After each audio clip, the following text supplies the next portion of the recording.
السلام عليكم ورحمة الله تعالى وبركاته. خوتي في الله، نتمنى تكونوا على خير وبخير وبصحة جيدة يا ربي.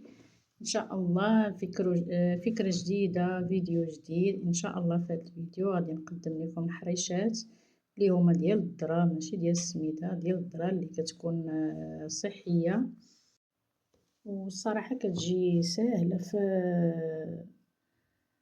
الطبخ ديالها وفي الطياب ديالها. الصراحة تكون ساهلة، كتكون بنينة ولذيذة، واللي مهم فيها أنها صحية وخفيفة في الأكل ديالها. ولهذا فكرت باش نشارك معكم هذا الفيديو، لأن الصراحة دائما أنا هاد الحريشات عندي معتمدين في الفطور أو الكوتي، دائما عندي كنستعملهم. ولهذا بقاو معايا باش نشارك معكم المقادير والطريقة في نفس الوقت باش ما نطولش عليكم الفيديو. ان شاء الله غادي نحتاج لواحد الياغورت، نوعية الاختيار كيبقى الاختيار لكل واحد النوعية اللي بغاه. انا هنا استعملت ياغورت بنكهة الفاني، وهذاك الياغورت هو داك الاناء ديالو هو باش غادي نعبر. دونك غادي نعبر هنايا تقريبا 4 كاس ديال زيت العود.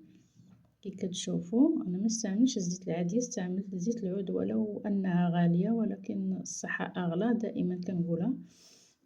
وغادي نستعمل كذلك هذاك الكاس هو باش غادي نعبر به، ناخذ به المقادير. غادي نعبر به واحد الكاس ديال الحليب اللي عامر بهذاك الياغورت من طبيعه الحال. غادي نخويه على هذاك الزيت ديالنا ولا الياغورت، ونحاولوا نحركوه باش ينسجموا لنا العناصر. الصراحه المقادير ما فيهمش بزاف غير مكلفين. ولا انا كنضيف قبيصه ديال الملح ضروريه. انا بالنسبه للسكر ما غاديش نستعمل هنا السكر، غادي نستعمل العسل. بالنسبه للعسل على حسب الذوق، انا هنا غادي نستعمل 3 المعالق صغار، 3 المعالق بركه، لان هي الصراحه هاد الحريشه ديال الذره هي كتكون ديجا فيها شويه الحلاوه، وانا ما بغيتهاش تكون حلوه بزاف، يعني غير كنسموها بالحلاوه باش كتكون بين مالحه وبين حلوه وحتى كطيب. وديك الساعه يمكن لينا نضيفوا ليها الحلاوه ديالنا اللي بغينا ولا. ولهذا غادي نستعمل انا قلت لكم 3 المعالق صغار. هنا غادي نضيف واحد العنصر اللي جديد في الحرشه انا كنستعمله شخصيا، كنضيف شويه الكوك. انا هنا تقريبا استعملت 4 كاس ديال الكوك اولا 3 المعالق كبار. انا استعملت هنا تقريبا 4 كاس ديال الكوك، يعني القليل ماشي شي حاجه اللي كثيره، القليل باش كيرطب لينا هذيك الحرشه وكيدمها، لانه هو فعلا فيه الدهنيات باش كتجي رطبه، وإلا بقات ما كتقصحش كتبقى رطبه. بالنسبه للخميره ضروريه بيكربونات غادي نستعملو واحد الساشيه وحده ديال 8 غرام صافي. وهنا غادي ندوز باش غادي نضيف السميده ديالي اللي ديال الذره، سميده الدقيق ديال الذره، راه حرش سميده حرشه ماشي رقيقه ولا رطبه، حرشه. وحتى اللون ديالها راه صفر، راه هذا هو اللون ديالها، اللون ديالها اصفر كي كتشوفوا. انا بالنسبه لهنايا الكؤوس، انا هنايا استعملت 3 الكؤوس ديال الحرشه. نتوما كي كتشوفوا انا استعملت الاول والثاني، وغادي نخلط هذاك الخليط ديالي. عاد غادي نضيف الكاس الثالث. انا ماشي ضروري تاخذوا القياس بالضبط، ولكن غادي تضيفوا الدقيق ديالكم ديال الذره، يعني السميد ديال الذره حتى كتجمع لك هذيك الحرشه. انا غادي نوريكم القوام ديالها. قلت لكم انا بالنسبه لي انا هنا انا هزت ليا 3 الكيسان العبار ديال الكاس ديال الياغورت. هو باش عبرت هانتوما كتشوفوا انا زدت الكاس الثالث وصافي. هنا راه كتبقى شويه مطلوقه، ولكن خلى لانها باقا غادي تشرب. هانتوما كتشوفوا الطريقة ساهلة. كنجمعو هادوك العناصر ديالنا، يعني كنجمعوهم بحال الحرشة اللي مولفين كنديرو عادية. صافي هنا راه بقات شوية، شتوها راه غادي تشرب في البلاصة، غادي تبدا تشرب. هذا هو القوام ديالها، راه من بعد غادي تشرب لينا مزيان. انا كنوضح لكم باش تشوفوا القوام ديالها كي كيكون. راه كتبقى مطلوقة شوية ولكن راه غادي تشرب. كتعرفوا النشويات هي كتبقى كتشرب شيئا فشيئا. هنا في الحين كنشعلو على المقلة ديالنا، اللي هي هاد المقلة اللي عندي انا فيها 7 ديال لي سباس ديالها، فيها 7 كتهز 7 ديال الحريشات. كتشوفوا غادي ندهنوها واحد الدهنة خفيفة، اما بالزيت العادية او بالزبدة، لكم الاختيار. قليل من الزيت العادية او الزبدة. هنا كنجهدو على البوطة حتى كتسخن، ومن بعد غنقصو عليها البوطة وغادي نوضعو هادوك الكويرات ديالنا. انا بالنسبة للكوات راه ساهلين، ما كندهنو لا يدينا لا والو، كنهزو الكرة ديالنا بالرفق وصافي، وكنحاولو نبسطوها بين يدينا وكنقادوها في المقلة، اما بيدينا ولا بالمقيلة بالمعلقة ولا بالبانسو، كل واحد باش كيخدم. انا هنا كنخدم الصراحة غير بيديا ولا معلقة صافي، ما استعملتش. كي كتشوفوا هما راه كيتنفخوا هنا دوك الحريشات، راه كيتنفخوا ما كيبقاوش، لان كي قلت لكم فيهم الخميره راه كيتنفخوا، هنا كيخمروا وكيطيبوا لنا من طبيعه الحال من داك التحت ديالهم. هنا غادي نستمر حتى غادي نعمر هذيك المقله. كي قلت لكم هي فيها 7، ويمكن لكم الا كانت عندكم ديك المقله ديال 4، راه كاينه وحده تتكون فيها 4. انا عندي هنا ديال 7، يعني تيكونوا فيها الحريشات صغيورين. الصراحه كيجي في الشكل ديالهم وفي الطريقه كيفاش كطيب ماشي كتجي ساهله وغزاله. هنا بعد ما كتحمر ليا من التحت وكتبان لك نشفات من الفوق، كنقلبوهم باش غيتحمر على الوجه الثاني. هنا كنمشيو معاهم باستمرار وحده مورا وحده، يعني اللي درنا هي الاولى راه كنقلبوها، درنا هنا الثانيه راه كنعاودو نقلبوها. انا هنا كنحاول نعاود ندهن ديك المقله باش يتحمروا ليا من الجهه الاخرى. كي كتشوفوا قليل من الزيت او الزبده على حسب الذوق ديال كل واحد فينا. اللي كيبغي الزبده ممكن يستعمل الزبده، واللي كيبغي الزيت ممكن يستعمل الزيت، لان هذاك الزيت او الزبده كيعاونوها باش كتحمر وكتجيب على هذا اللون.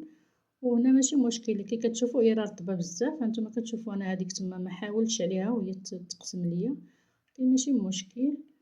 هانتوما كي كتشوفوا راه كتفرتت لان هي فيها هذاك الكوك غيخليها رطبه. وفاش كنكونوا نطيبوها كنحاولوا نمشيو معاها برفق حتى تحمر لينا من الجهتين.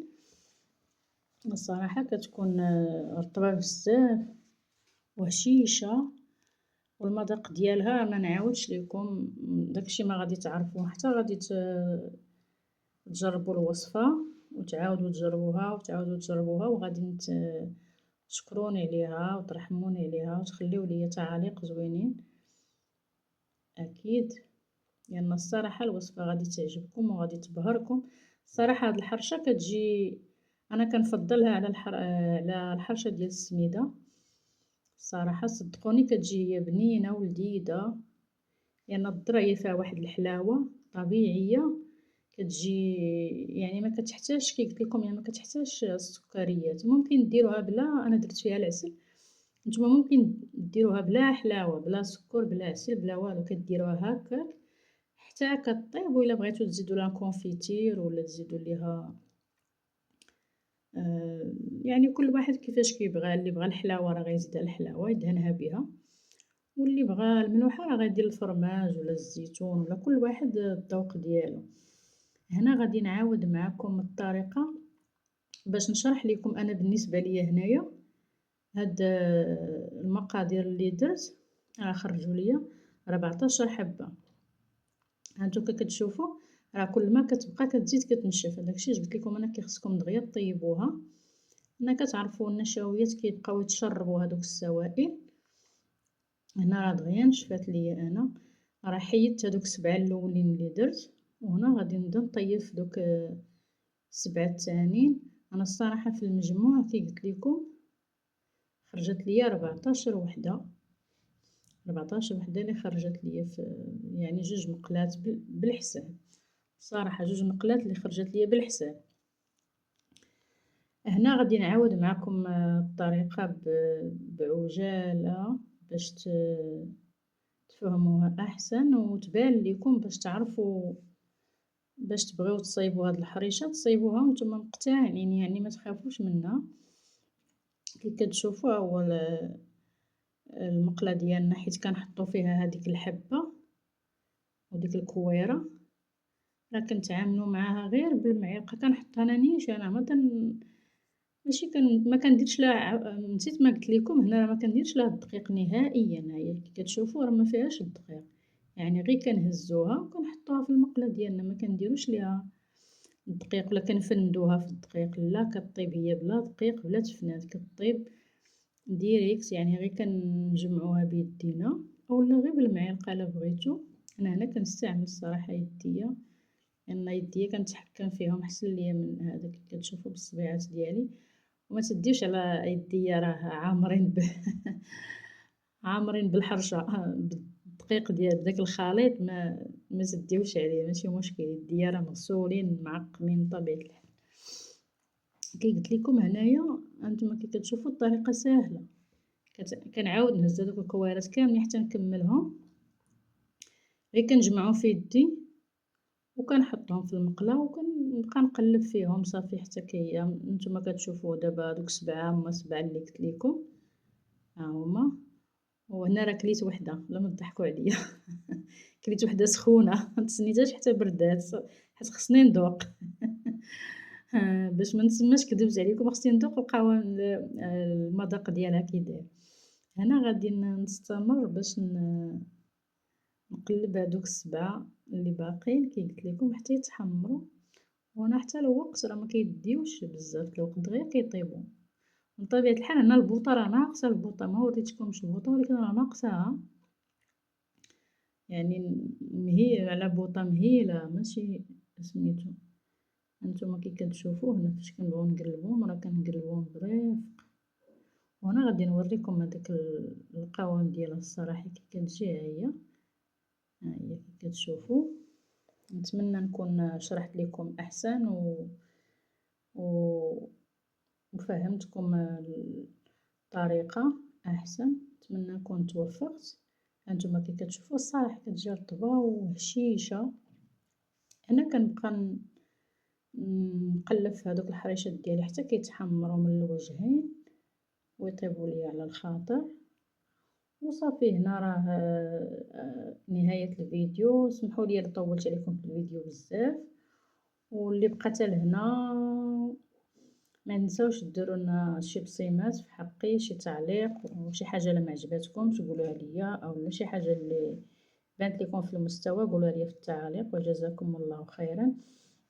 هنا كي قلت لكم بالنسبه للمذاق ديال كل واحد كاين لك تدهنها بعسيله، انتو كي كتشوفوا راه كتحلوها من الداخل دهنها بعسيله كونفيتير ولا الفرماج ولا الزيتون ولا كل واحد يمكن ليه يدهن ديك الحريشه ديالو باش ما بغا. كتشوفوا الصراحه كتجي زوينه ولذيذه في المذاق، يعني اي واحد الناس اللي ما كيبغيوش الحرشه هاد الحرشه غادي ياكلوها، ان اون فوا غادي يذوقها غادي تعجبو. وهنا انا مازال هنا ما نسمتهاش، ممكن نتنسمو بالفاني ولا قشور الليمون، انا ما درتش التنسيم، انا اكتفيت بداك الياغورت فيه الفاني صافي. هذا ما كان، وشكرا لكم بزاف والسلام عليكم ورحمة الله تعالى وبركاته. إن شاء الله في فيديو آخر، إن شاء الله في فيديو قادم، والسلام عليكم ورحمة الله تعالى وبركاته.